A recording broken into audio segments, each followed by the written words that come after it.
on YouTube. Mhm. Hi, Ashmi. Thank you for joining us today. I'm going to start with a quick introduction from my end, and then I'll hand over this to you. Thank you. So I'm Prashanti. I'm working as a technical business analyst with JP Morgan. I'm one of the organizers in GDG Glasgow Group DevFest this year. And thank you so much. It's wonderful to have you, and looking forward to a great session. So, yeah, could you please start with your introduction and maybe a briefing on what the session is? And yeah, it's all over to you. Yep. Thank you so much, Prashanti. I should be able to share my screen, right? I'm quite new to this Yes. platform, so I'll Yes. So probably. if you start the present, I'll be able to add your screen share to StreamYard. Okay. So, oh, I need to add my system settings. We have a present button right there next to the settings. If you could click Mm-hmm. that, that will let you choose which screen you'd like to present. Yep.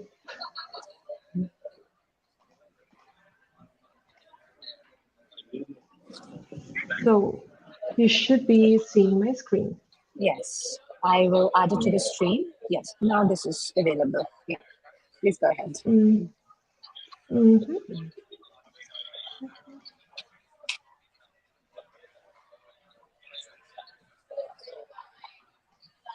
We're able to see your screen. You may start. Sorry, I may start. We're able to Okay. see. Yes, yes. Okay, so thank you so much, Prashanti, for introducing me. I am Ashmi. I am a doctoral candidate at TU Munich, and I am going to talk today about how to serve your model using model serving on TensorFlow, so using TensorFlow serving. And we are going to talk about two different architectures, REST and gRPC. Worry not, I'm going to explain everything, what they are and what they stand for. And then we are going to destroy the dilemma. So if you have a project and if you would like to deploy your models using REST or gRPC, and then which one you should use and how. So that's exactly going to be the agenda for today. And yeah, if you're ready, then maybe we can start. Yes, please. Please go ahead.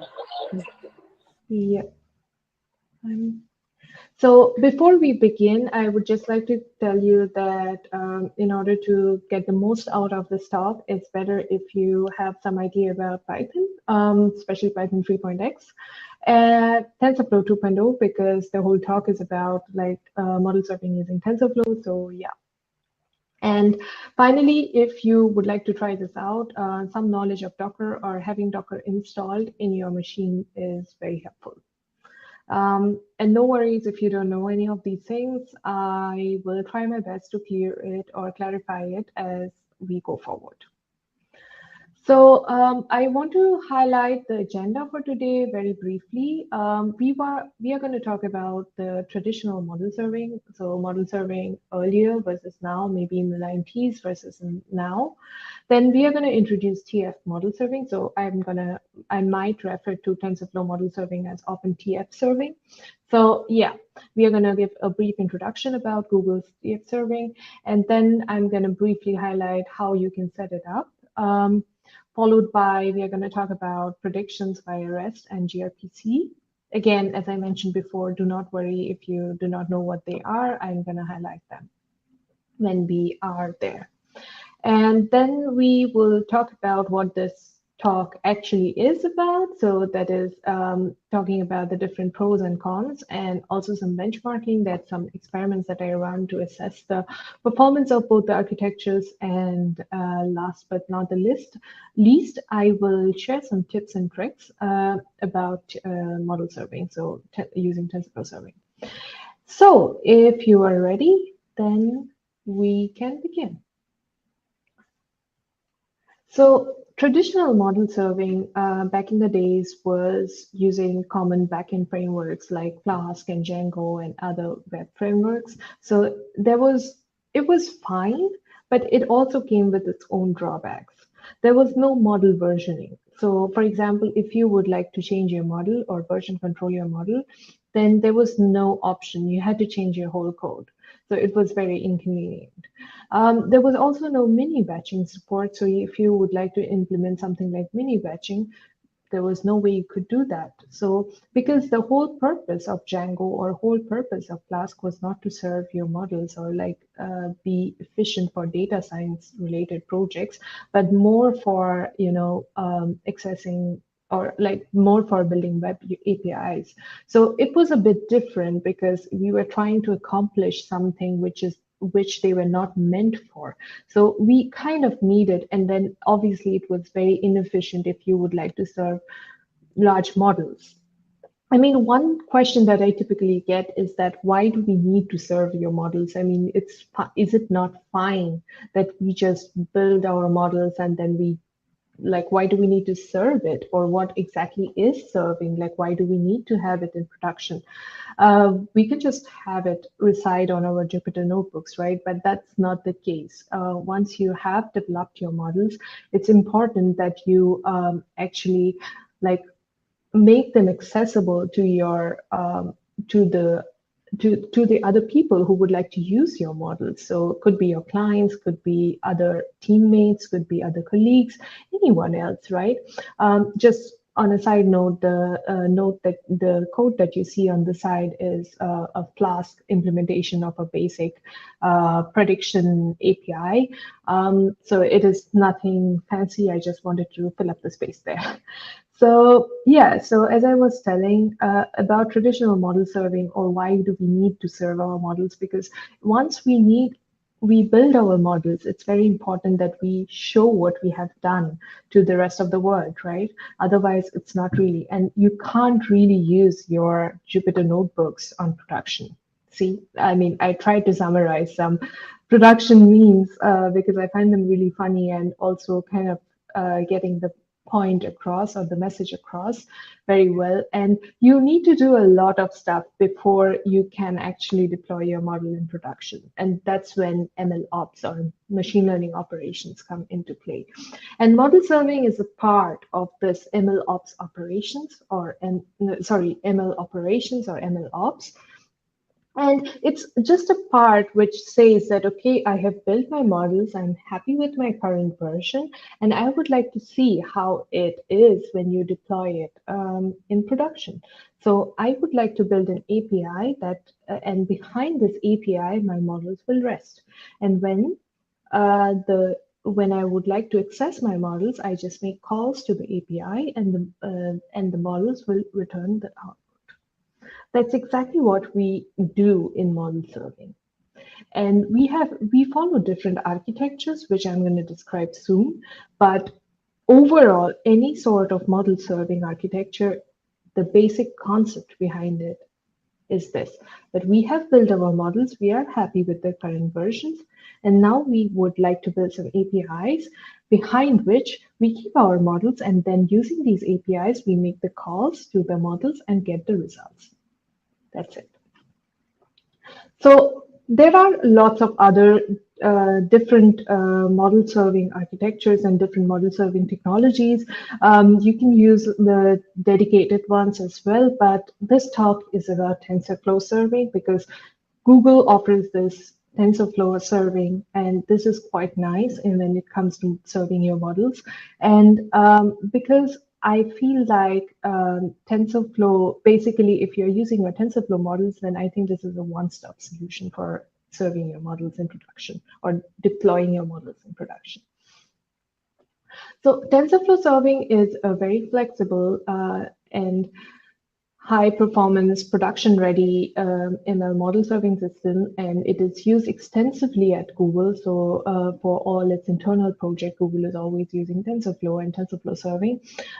It's also often referred to as TFX, and it provides an out-of-the-box integration for TensorFlow models up to 2 gigabytes. So you see quite large models can also be served using TFServing, which is often not possible with other frameworks. frameworks, like as I mentioned before, Flask or Django. And it has support for both REST and gRPC API standards, and that is important because gRPC particularly, I'll talk about it also later in detail, but gRPC particularly comes into play when we are serving a lot of data, or like when we are talking about massive data sets and we would like to have some, like, our models evaluate these massive data sets, like classify them or make some prediction on these data sets. And in that case, gRPC makes a huge difference in terms of accuracy and not accuracy, but efficiency and computation. So now let's talk about how you can set it up. I will not go into too much detail, but I'll just like highlight the main things. So there are Docker images available for both CPU and GPU hardware. So you can just pull it from the Docker Hub. And then you can run it using both REST and gRPC endpoints. So you do Docker run, and then you add a name of your container. Here I have just used my TFServing, and then you do it in the interactive mode and you add the path. So you mount the path of your repository, and then you add the ports. So I have used the ports 9001 and 9000 for REST and gRPC. You can, like, there are also some default ports available. We'll talk about it later, but you can also use any free port of your choice. So, and then after that, we need to export our model because it expects the model there. So like you train your data, you do everything, and then you get your model, and then you have to export your model as protobuf.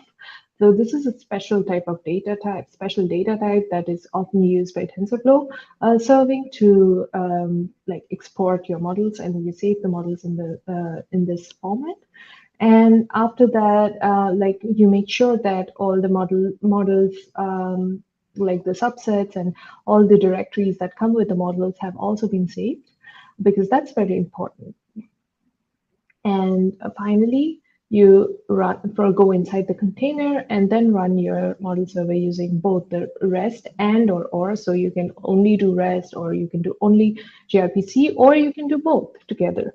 So that depending on how you call it, you can actually have access to both the APIs.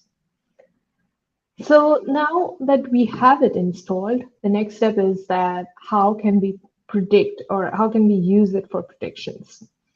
So to perform the prediction, as I mentioned, or as I've been mentioning a number of times, that it supports both the API standards. So it also has support for REST, which is the traditional API based on HTTP1 model, which is representational state transfer. So I guess anyone who is acquainted with a little bit of web dev, or a little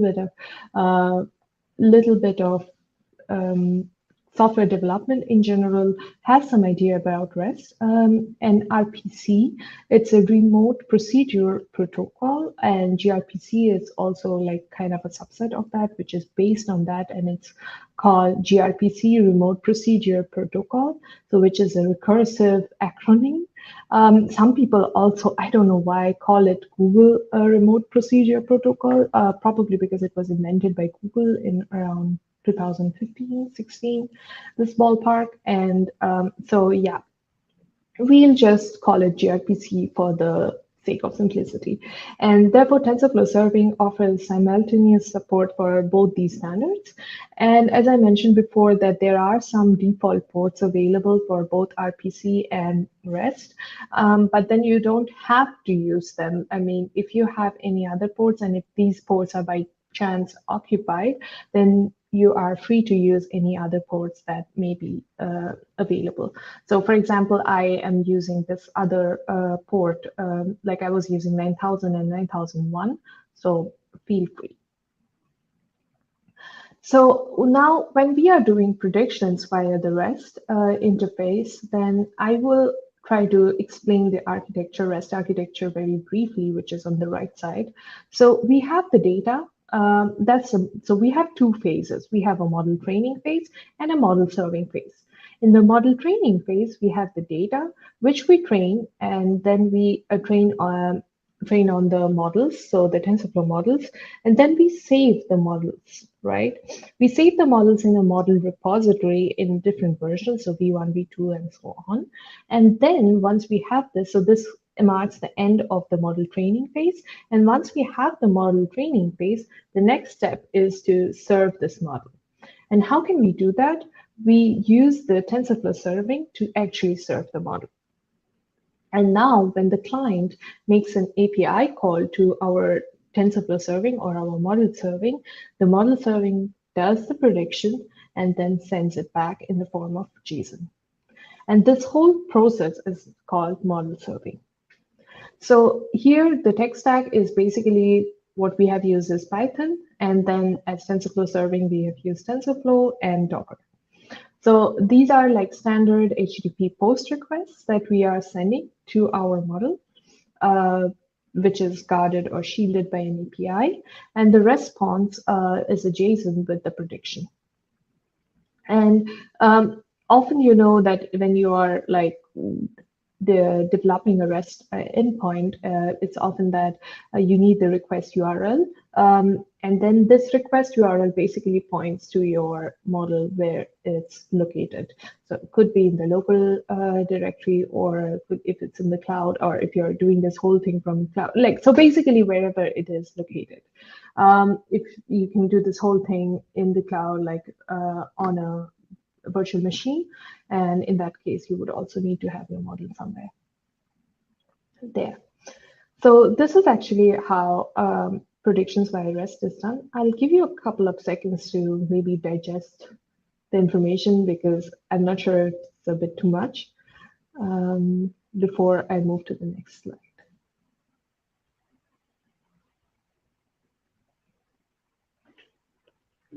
So the next one is via gRPC. It's a bit different from REST. So in gRPC, actually, there's a client application which can directly call the method on the server application as if it was basically like next to each other. So basically like it's a local object. And that's the key difference or the key aspect of gRPC. So that makes things a lot faster, because even if it is on a different computer, it just treats it as a local object as if it's right next to it.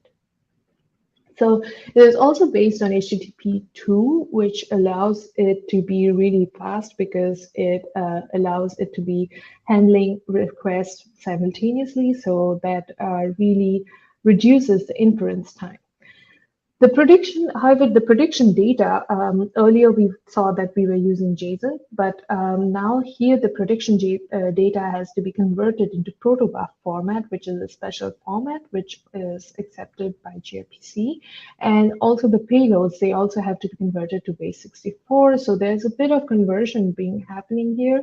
And it's both a pro and a con. It definitely increases your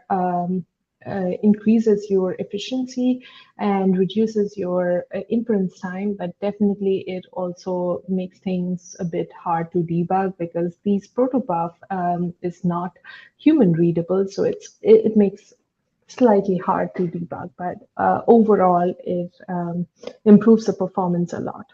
And then you basically use the gRPC stubs to connect to the gRPC server, and you get your predictions. So it's actually quite, like, it might look very complicated, but it's actually quite simple to get it up and running. So now that I have done a quick recap of what the both architectures look like, let's compare them. So let's see how their pros and cons are, or what their pros and cons are. So for REST, the advantages, so let's compare the advantages or the pros. And so REST is definitely easy to implement and debug. I mean, because you are dealing with JSON, you're dealing with HTTP requests, so it's quite easy to debug. And also it's more network efficient and smaller payload. So if you have smaller quantity of data, REST, I think it's very good. And as I've been saying, that it uses XMLs or JSONs, which are completely human readable. So definitely, I mean, the developers out there, you know how important it is to have something which is easy to debug. So yeah, definitely it takes off the load quite a bit. However, on the other side, gRPC is based on HTTP 2, which means it can simultaneously handle multiple requests and therefore generate faster inferences, because you can even batch process your requests and then the things speed up quite a bit. And it's easier to build distributed systems and services because, as I mentioned, that it always treats a computer or like an instance as a local body, so as a local object, and therefore that even if it is located somewhere else, it's a different server, so located somewhere else, then also it treats it like a local thing. Therefore, it makes things much easier and faster. And as I mentioned, it uses protobufs, and protobufs are really lightweight and because they are highly compressed. Therefore, it's very easy to actually that helps in the efficiency, actually building the efficiency. When we come to the disadvantages, REST is built on HTTP 1, therefore it cannot handle multiple requests simultaneously, and so also no batching or anything, so you have to do it one by one, which means definitely slower inferences. It's also less efficient when you have huge chunk of data because you cannot batch process it, but you have to do it one by one. On the other hand, this one actually, it has slower implementation because you need to think about it a lot and do it. I mean, it's a bit harder to implement, but not that hard. Actually, I don't want to disappoint you there. And it uses a protobuf, which is definitely not human readable, and therefore it makes it difficult to debug your applications. So the question often comes is that once we have this, like we know the pros and cons of REST, we know the pros and cons of gRPC, we know how to implement each of them, but then how and which one should we choose? So we did some benchmarking here. I used about 25,000 images for each of them sized from about 1 kilobyte to 5.6 MB. And from the animals 10 data sets, it's available on Kaggle. And then I used a pre-trained MobileNet model classifier from the TensorFlow hub, and tried to just run it on both REST and gRPC. So, and then I just use my local machine, which is 16 gigabytes RAM Intel MacBook Pro. And then these were the results, like one of the most interesting results, which clearly show that gRPC performs better than REST. And the larger the file size, actually, the more the differences. I mean, that is not reflected here, but that's another result that I got. And another thing that I still have to look into my results or my experiments is that there could be a possibility in certain instances that REST or gRPC, especially REST, was implementing some sort of caching mechanism, but I really need to look into it a bit more before I can fully comment on it. So now destroying the dilemma, as I said, for larger data sets, using gRPC speeds up the application to a great extent, so highly recommended. And if you have smaller data sets and not too much pressing issues, like not too much pressure on the performance and stuff, like it's not that important, then I think REST is also fine. So it's easier because of its easy to implement and the fact that it can be easily debugged and stuff, it's often preferred. So next, I will share with you some tips and tricks, which I found it was helpful. I found it and I thought it will be helpful for the audience because when I was implementing it, I encountered these problems and then there was no one to help me out. So I thought that if we list down some of these tips and tricks, maybe it helps you with when you are implementing this project. So I would highly recommend using TensorFlow with Docker, TensorFlow serving with Docker, because if you try to install it on your machine and then do it from scratch, it just takes up way too much time and effort.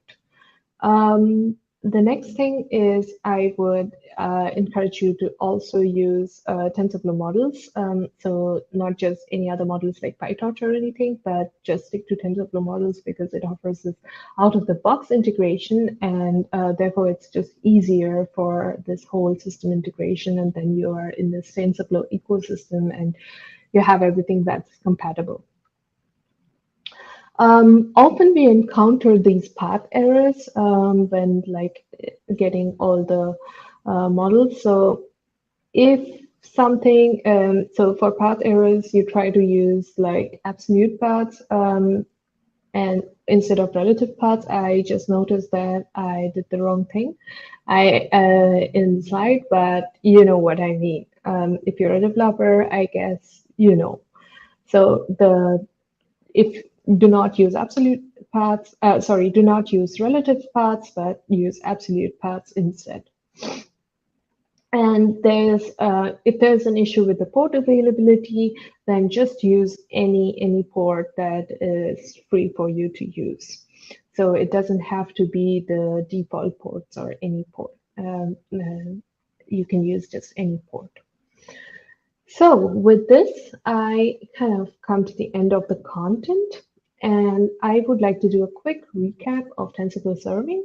So as you may have guessed by now, that TensorFlow serving is used for serving machine learning models in production. It's very easy to use with Docker. And it offers out-of-the-box integration with TensorFlow models. So if you have TensorFlow models, you just remain in the TensorFlow ecosystem and it's just much easier. And last but not the least, it supports both the standards, so REST and gRPC. And with this, I come to the end of my talk, and I have summarized all the resources that I have used and some other further readings under this URL. So if you're interested, please do check it out. And yeah, so I will be happy to answer any questions that you may have. Thanks, Ashmi. That's really, really interesting. Just taking a couple of questions from the audience here. And also let me quickly take a scan of the QR code you shared. First of all, thank you for collecting all the information at one space for us. It would be very useful for us to share it upwards. Coming to the questions, from your perspective, if we are working in a regulated industry, from a security standpoint, would there be a recommendation from you whether we would want to use REST or gRPC? What would be your take on that? I think that you can be pretty flexible. I mean, I also did these experiments, and I think REST works pretty well. Your security should be more on the server side and how you protect your models and stuff, and not really on how you are accessing them, in my opinion, even though I'm not a security expert.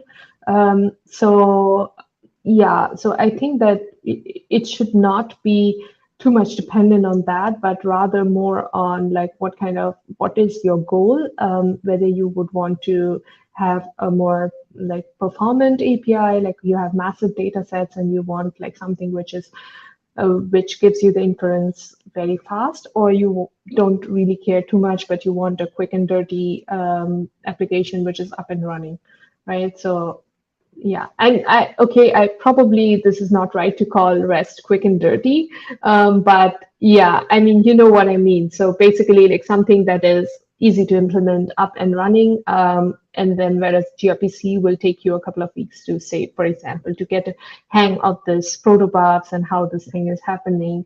So yeah. Thank you. And you have very well summarized and categorized the differences between the advantages and disadvantages of REST and gRPC.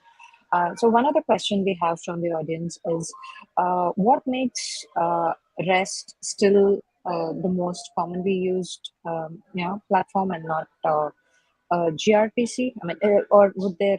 Yeah, I understand the implementation of gRPC is time taking, but apart from that, is there something we can do to implement or to invoke more of gRPC usage in our projects? I think gRPC is relatively new. So it was born in, I don't know, or developed in 2015, 2016. So it's relatively new, and I think there's a lot more experiments that need to be done. Honestly, I had a very hard time finding enough resources to help me through this. Like when I was developing my own code and my own experiments, I had a hard time finding enough resources for gRPC. So I think it's only a matter of time. Probably if people see that it actually is making a substantial difference, hopefully it will catch up with REST soon. That's great. So, do you, Mary, one last question? In your projects or in your day-to-day work, would you is gRPC something that you widely use, or do you use REST? I am, as I said, that I did have some struggle in finding resources for gRPC and also debugging my code. So I would also personally prefer to use REST because I just found it easier to debug and implement stuff there. And I mean, as I said, you will find a million resources on REST, but I guess not so much on gRPC. Yeah. Thank you very much, Ashmi. That's all the questions from the audience here. It was wonderful having you. We will do share. This link is already shared on GDG Glasgow page. Please do feel free to share it with your friends and colleagues. Thank you once again for being with us today. Thank you very much. And thank you so much for offering me this opportunity. I am absolutely delighted to have presented at DevFest Glasgow. Thank you. Our pleasure. Have a good day, Ashmi. You Thanks. too. Bye-bye. Bye.